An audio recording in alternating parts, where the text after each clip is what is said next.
Ik ben Pier Terwen. Ik ben de zoon, een van de twee zoons van Peu Terwen de Loos. Mijn moeder heeft heel lang in Indonesië gewoond. Natuurlijk was dat eerst in Nederlands-Indië. Hier op de tentoonstelling kan je een heel bijzonder object van haar zien. Dat is de zogenaamde landkaartjurk, die ze zelf heeft gemaakt. En ik vind het ontzettend bijzonder dat die hier is gekozen als object voor deze tentoonstelling. Ze heeft hem meegenomen uit Indië.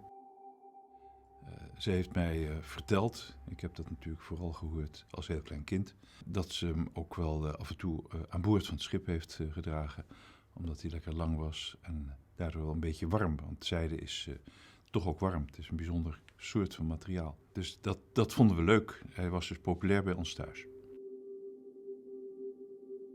De Amerikanen hebben uitgevonden hoe je op zijde heel mooi fijn kan drukken en wel aan twee kanten van hetzelfde stuk zijde. De voorstelling is een landkaart van een gebied waar soldaten op gedropt konden worden. Het is toevallig niet Indonesië, maar er waren natuurlijk van heel Zuid- en Zuidoost-Azië landkaarten die mee werden genomen door parachutisten en ook piloten uiteraard. En het bijzondere daarvan is dat wanneer ze nat raakten, die kaarten, dan konden ze toch nog goed functioneren, omdat ze van textiel waren. Terwijl als je een papieren kaart hebt, ja, dan heb je eigenlijk niks meer op dat moment. Dus ze waren echt gemaakt voor mensen die gedropt werden boven een gebied en echt niet wisten of ze nou op land terechtkwamen of in een sloot. Het was altijd wel een beetje een feestje om haar te zien in die jurk, want het was een leuk ding. En ik was natuurlijk ontzettend jong toen ze hem nog veel droeg. En op een gegeven moment was hij misschien toch een beetje gesleten of ze werd er misschien wel zuinig op, dat kan ook wel. Dus ze heeft hem na verloop van tijd wel minder gedragen. Dat vind je onbewust wel jammer natuurlijk. En daardoor waren we ook best verbaasd toen we hem terugvonden in de boedel. Want je vergeet zo'n ding.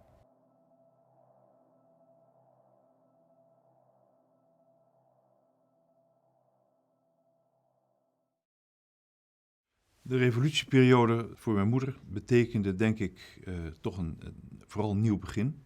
Ook al klinkt het gek. Maar ze rapporteerde in haar brieven trots aan haar ouders dat ze weer een beetje aankwam. Ze was natuurlijk fel overbeen. Zo kwam iedereen uit het kamp. En toen ze uit het kamp kwam, heeft ze eerst 2 maanden in het ziekenhuis gelegen, in Cikini. En daarna kwam ze eruit en toen ze weer een beetje op de been was, is ze heel snel gaan werken.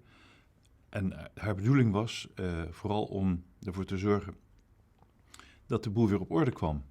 Er was natuurlijk, niemand had enig idee hoe het nou verder zou gaan. En het was natuurlijk bloedlink op straat. Ze had echt het gevoel dat ze samen met andere mensen weer moest gaan opbouwen. En daar zag ze echt een taak in. Mijn moeder heeft geen wrok gekoesterd, nooit. Dat heb ik altijd heel bijzonder gevonden. En wat ik weet van haar, hoe ze het kamp heeft beleefd, heeft ze dat ook eigenlijk altijd met zo opgewekt mogelijke gevoelens heeft ze dat doorgemaakt. Waarschijnlijk heeft ze ook wel gedacht, ja, als ik hier ga zitten somberen, dan wordt het helemaal niks en dan ben ik zo dood. En je was natuurlijk met elkaar. En daarna was natuurlijk die tijd van de revolutie. En toen heeft mijn moeder, ja, ze heeft natuurlijk wel maatregelen genomen voor de eigen veiligheid. Ze ging ook bij mensen wonen. En zij deed natuurlijk ook het hek dicht. En ze vond het natuurlijk doodeng op straat.